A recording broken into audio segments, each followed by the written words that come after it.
Hey everybody, how's it going? This is Ray, back with another episode of FLITE Review, and today I am talking PIXAR, specifically Turning Red, the 25th feature film released by PIXAR, now available on Disney+. Am I the only one that's feeling really old that PIXAR has made 25 films to this point? Especially considering that the first one they ever made I saw in theaters with my dad and my sister a long time ago. Yeah, well, I digress. So this movie, Turning Red, really wasn't on my radar to begin with. I was aware of it, I knew it existed, I knew it was a Pixar movie, I knew it was coming out on Disney+. I knew a little about the story, but not a whole lot. But it was one of those that was like, okay, you know what, I'll watch it later when I go on a Pixar binge, because there's at least 8 or 9 Pixar movies out of the 25 that I haven't seen yet.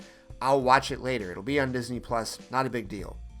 And then all the controversy erupted over that review that Sean O'Connell wrote on Cinema Blend for it. And I mean, like, it was a absolute firestorm. So many people upset. And if you don't know why, well, you just got to look at what he allegedly wrote.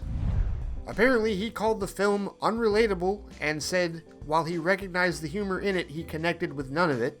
He also said that by rooting Turning Red very specifically in the Asian community of Toronto, the film legitimately feels like it was made for director Domi Shi's friends and immediate family members, which he said was fine, but also a tad limiting in its scope. He even apparently went on to point to another film, Netflix's The Mitchells vs. the Machines, as an animated film that bothered to include plot elements that everyone could find engaging, and pointed to Turning Red's mystical red panda bit as particularly difficult for audiences to identify with. Yeah, the response to that was scathing and biblical, suffice to say, and a lot of people were not happy whatsoever with those comments, and I completely understand why. But it was this particular tweet from LeVar Burton that put the film squarely on my radar. Mr. O'Connell is a victim of his own bias. I'm wondering if he found Roots relatable. Damn. The man calls you out for your bias and your privilege in your review, and on top of that, he cites Roots. At that point, you should just delete your account out of embarrassment. Within hours, Cinema Blend pulled the review, O'Connell offered his own apology on Twitter, and Cinema Blend doubled down on it, stating that not only did they fail to properly edit the review, but they had also added new levels of editorial oversight going forward. So yeah, naturally at that point, whatever plans I had for this week's episode of FLITE Review, I was like, nope, gotta watch Turning Red, gotta see this movie, gotta see what it's all cracked up about.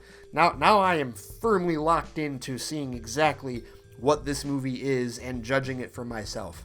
And so I did. So high-level thoughts on Turning Red. It's a Pixar movie, which usually means 3 things. It's good, it's relatable, and I cried.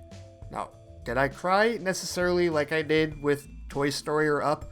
No, but definitely had some of the waterworks going on here. That's just the Pixar way, right? If you're not crying at some point during a Pixar movie, you're not watching it right.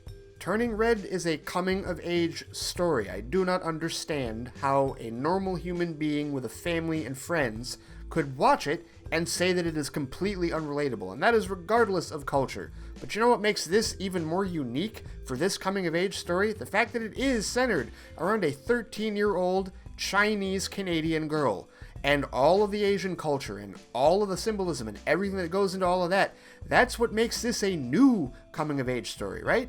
Because, come on, coming-of-age stories are not a new thing. There are so many of them that each of the last 3 generations probably has their own grouping that each of them can relate to that are completely separate from the others. But this one is specifically designed with the Asian community in mind. And there's nothing wrong with that. If you've listened to my podcast or follow me on Twitter, you know that representation for minorities is a big thing with me. And this is another win for representation, especially for the Asian community. It's a fantastic movie, it's incredibly well crafted, and it's top tier Pixar through and through, as far as I'm concerned. So what is it about Turning Red that makes it top tier Pixar? Well, it starts with the writing.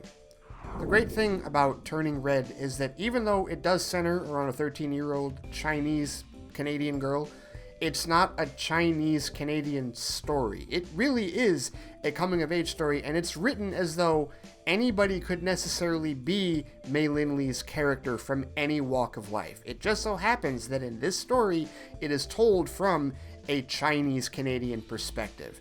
That's why the relatable thing, the unrelatable comments just really do not make any sense. If you can't put the culture aside that is being displayed and see what is innately there in that writing that relates to you or can relate to anybody else that isn't Chinese Canadian, you have issues. Serious issues. I mean, it's all there as far as the imagery, as far as the stuff with her parents, the relationship between her and her parents, the relationship between her and her friends, the depth in terms of the connections that are made with all of the character building. There's actually a decent amount of character building that is done here, and for an animated film, a film that is aimed for families, a film that is aimed for children, there are a lot of messages that are woven in here, but they're not heavy-handed, they're not after-school special, and they're not force-fed, right? They're very organic, the way that the story plays out here, and it's a very linear story as far as what Mei Lin is dealing with in her life, what happens when the panda abilities manifest, what they are really a metaphor for in her life, and how she deals with them going forward, in addition to relating to her family and her friends for the rest of the film. It's just incredibly well done. It's a very personal story, and you can tell it's a really personal story from director Domi Shi. And she even talks about that. There's a documentary on Disney Plus called Embrace the Panda, Making Turning Red. It's a 48-minute documentary where it's her and her female leadership team, and she talks about how personal the story is for her, where it comes from her roots as a Chinese Canadian citizen, and all the input that she and her team had into crafting a story that was going to be very relatable and have a very strong message for any child going through the same thing. Like the way that the story is written, it doesn't just apply to a particular generation. Any child or any parent of a child can watch this movie and get something out of it. It is very well written in that respect. There isn't a whole lot to say about the cast, but oddly enough, that's a good thing because there's a ton of unknowns. In fact, it's mostly unknowns in this cast, right? Not just in terms of the children, not just in terms of Mei Lin and her friends, but also in terms of the adults. In fact, there's only 2 voices in this entire cast that I even recognized. Sandra Oh, who plays her mother, Ming, and James Hong, who plays a local elder named Mr. Gao. The great thing about this voice cast being largely unknown is that it wasn't a case where people were being cast in these roles as a result of who they were, right? They weren't going after names. They weren't going after, big appeal in terms of, all right, let's put butts in the seats, let's bring the audience here because so-and-so is playing this character or so-and-so is playing that character. No, they came from a genuine place. They brought in voice actors that fit the character that they had written. And that's why this movie feels as organic as it does, because none of the voices feel out of place. As far as visuals are concerned, it would be really easy to say, well, it's a Pixar movie, the visuals are what they would be for a Pixar movie. But there are a couple of points in this movie where the visuals actually go a little above and beyond for a Pixar movie. And unsurprisingly, it's the scenes that have to do with the Asian culture in particular. Whenever there is something happening with respect to what Mei Ling's family is doing or an action that they are undertaking or something that is happening within their family circle, that's where the visuals in certain places really kick up a notch. The rest of it, yes, is pretty much standard Pixar, but I dig Pixar animation. I really like how, they're humans, but it's Pixar humans, right? They move just a little differently. There's like a comedic timing to how everybody's limbs and like how everybody reacts to things and just the reaction time, like how they run, how they jump. Just, it's an animated movie at the end of the day. And if you don't have an issue with Pixar animation in general, you won't have any issues with it here. And you might raise an eyebrow or two when you see some of those high moments, especially, like I said, within the Asian culture stuff that is presented very well in this film. With respect to the music, Billie Eilish and Phineas O'Connell wrote 3 original songs for this movie, but the score is Ludwig Göransson, and I am a big Ludwig Göransson fan. He has impressed me ever since Black Panther. He has done a phenomenal job as a composer. He's done Black Panther, he did Venom, the first Venom film, and he's also did the theme and scored, I think, both of the first 2 seasons of The Mandalorian, if I'm not mistaken, on Disney Plus as well. So, fantastic job. I mean, here, he's not asked to do nearly as much here as he does in any of those other projects, but certainly he adds a level of depth and dimension to the story that, a great composer often does. And there are points, whether it is the slower emotional decompression moments or some of the really deep emotional moments between characters and even some of the high stakes action, because there is some high stakes action in this movie. But Göransson's score, as he is very apt at doing, adds the right dimension to it at the right times, and it fits perfectly for a Pixar movie.